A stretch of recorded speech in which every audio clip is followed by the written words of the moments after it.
Next వచ్చే పరిపాలన 24 తర్వాత వచ్చే పరిపాలన భయంకరంగా ఉండబోతుంది. కరువులోకి వెళ్ళబోతున్నాం. ప్రభు రాకడ దగ్గర అవుతుంది. కష్టాలు ఎదుర్కోవడానికి సిద్ధం అవ్వండి. 2030 కల్లా ప్రభు రాబోతున్నాడని ఇంటెలిజెంట్ రిపోర్ట్స్, వాక్యపు లోతులైన సత్యాలు. మనం ఈరోజు ఎట్లా ఉన్నాం తెలుసా? పార్టీ కోసం చావటానికి, మనుషుల కోసం చావటానికి సిద్ధమైపోయాను. ప్రార్థన లేదు, వాక్య ధ్యానం లేదు, దేవునిలో బలమైన విశ్వాసం లేదు, మొత్తం పోయినాయి. ఇదే జరుగుతుంది. సంఘంలోకి రాజకీయం వస్తుంది అన్నాడు దేవుడు, వచ్చింది. రాజకీయం ఎందుకు వస్తుంది అనుకుంటున్నారు? సంఘంలోకి రాజకీయం వచ్చేసి అపవాది కుమారుడికి తీసుకెళ్ళి ఈ పట్టా తీసుకెళ్ళి ఆడి చేతిలో పెడతారు. అది చిన్నదాని దగ్గర నుంచి పెద్దదాని వరకు జరిగింది. కాబట్టి మనకు అవకాశం ఇవ్వకూడదు. మన పట్ట, మన జీవితం దేవుని మీదే ఉండాలి. ఇప్పుడు మన జీవితం ఎప్పుడు దేవుని కిరీటంగా ఉండాలి. అప్పుడే దేవుడు సంతోషంగా ఫీల్ అవుతాడు. హల్లెలూయా, హల్లెలూయా. మనం ఎవరికి వ్యతిరేకులం కాదండి. నీకు ఉన్న అభిమానం నీకు ఉండొచ్చు, కానీ నేను అంటున్నాను, మనకు అభిమానం అంటే ప్రేమ, ప్రార్థన ఎంతవరకే. ఒక్క మాట చెప్పి ఉన్న కొందరు సేవకులు, ఈరోజు సేవకులండి కొన్ని ప్రభుత్వాలకి రోడ్ల మీద కండవలు కప్పుకొని తిరుగుతున్నారండి. క్రైస్తవులు పిల్లలు జెండాలు మోస్తున్నారు. ఏ దేశంలో కూడా యవ్వనస్తులు జెండాలు మోసినట్టు లేదండి. ఏం దౌర్భాగ్యం మరి, నాకు అర్థం కావట్లేదు. కానీ పిల్లలు చెడిపోతున్నారండి. సరే, మీ ప్రభుత్వాలు గెలుస్తాయి కదా, జెండా మోసినోడికి ఒక జాబ్ ఇవ్వండి. అది ఉండదు. మళ్ళీ వాడు జెండా ఏమోస్తాడు, వాడు కొడుకు జెండా ఏమోస్తాడు. ఈ జెండాలు మోస్తూనే ఉన్నారు, కానీ ఎవడికి జాబ్ రావట్లా. వీడు మావాడు మాయన్న, ఒరే మీ అన్నే మీ ఓడే నీకేమిచ్చాడు రా? 300 రూపాయల కోసం, ఒక బాటిల్ కోసం అమ్ముడిపోయే జీవితాలు అయిపోయారు. ఏ దేశంలో కూడా యవనస్తులు పిల్లలు ఎవరు కూడా జెండాలు మోయరండి.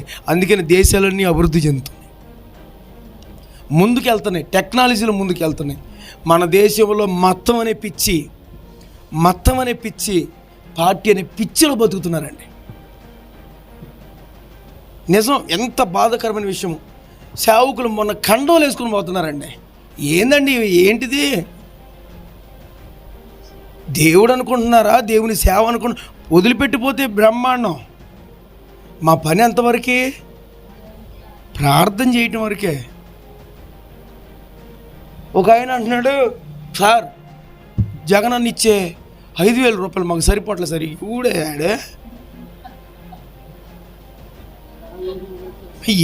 అసలు సేవకుడేనాడా? మాకు సరిపోవట్లేదు సార్, ఇంకేమన్నా ఉంటే పెంచండి సార్. యేసు ప్రభు తాటి మట్టలు లేదా కొడతాడు. నేను పిలిచానా, ఆయన పిలిచాడా? చీ. ఈ రాజకీయాలు వస్తే, ఇదే ఎలక్షన్లు వస్తే పాడైపోతున్నారండి.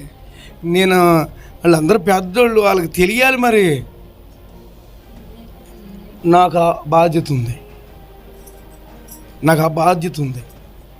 ఎందుకంటే నేను ఒక సార్వత్రిక సంఘంలో ఒక మెంబర్ని, ఒక స్థానం అంటూ నాకు ఇచ్చాడు దేవుడు. హల్లెలూయా.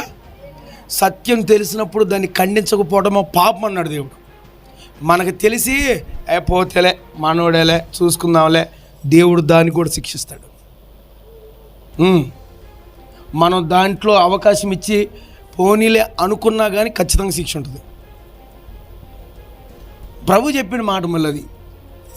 కాబట్టి నేను మీకు చెప్పే మాట ఏంటంటే, బ్రతికినంత కాలం ప్రభు రాకడ దగ్గర పడింది.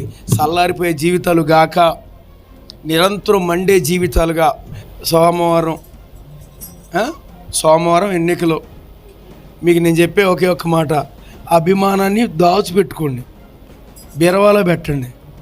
కాదన్నా, దైవపూర్వకంగా ఓటేయండి. మీరు రోడ్ల మీద కనపడకండి, మీరు పార్టీ జెండాలు మోయకండి, శిక్ష వస్తుంది. మనకెందుకండి? అసలు మనకెందుకండి? మనం ఉండే తీరులో మనం ఉన్నాం, మనకిచ్చే రెస్పెక్ట్ మనం తీసుకున్నాం. నువ్వు మోస్తావు, ఈరోజు నువ్వు మోస్తావు. నీకు అసలు నేను ఎందుకు చెప్తా ఇను. ఈరోజు నువ్వు మోస్తావు, నీ ఓడు గెలవడు.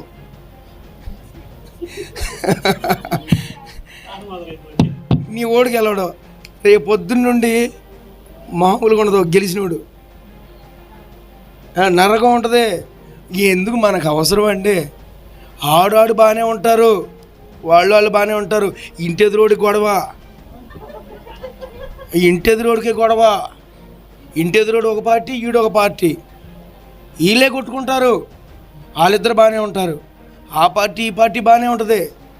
ఇంట్లో ఈ ఊర్లో ఉన్నోళ్ళు మనకే గొడవలు. మాయన్న మాయన్న మాయన్న మాయన్న.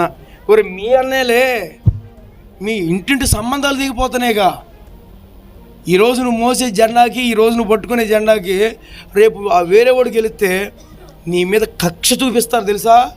నీ ఇంటికి ఏమీ రాకుండా చేస్తారు. అసలు అది మనకు అవసరమా?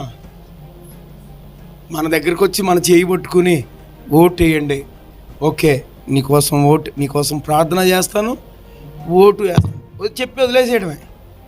అంతేగాని మనం మోస్తే నీ పిల్లల్ని టార్గెట్ చేస్తారు, నిన్ను టార్గెట్ చేస్తారు, నీ భర్తని, నీ భార్యని, అందరినీ టార్గెట్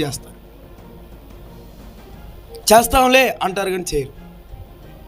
ఎందుకంటే చూస్తున్నాం, సమాజంలో మనం చూస్తున్నాం. కాబట్టి అర్థం చేసుకొని మనం ముందుకు అడుగులేద్దాం. మళ్ళీ చెప్తున్నాను, ప్రభుత్వాలు ఇచ్చేది దేవుడు. మరి దేని కోట వేయాలో మీకు తెలుసు, ప్రత్యేకంగా మీకు చెప్పాల్సిన అవసరం ఏమీ లేదు. ఒక్కటే ఒక మాట, ఈరోజు అపవాది నీ మీద ప్రభుత్వం చేస్తుంది అని అంటే దేవుడే అవకాశం ఇచ్చాడు. అది భరించలేనంతగా సరి చేసుకుందాం.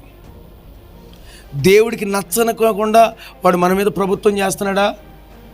ఒకవేళ మన మీద ప్రభుత్వం చేస్తున్నాడంటే మనం ఎక్కడ అవకాశం ఇచ్చాం? ఒకవేళ శ్రమపూర్వకంగా ఆహ్వానించాడు అనుకో దేవుడు, ఆ ప్రభుత్వాన్ని అప్పచెప్పాడు అనుకో, దాన్ని జయించే ప్రభుత్వం మన దగ్గరకు వచ్చి ఉంది. ఆ ప్రభుత్వమే నజరేయుడైన యేసయ్య ప్రభుత్వం.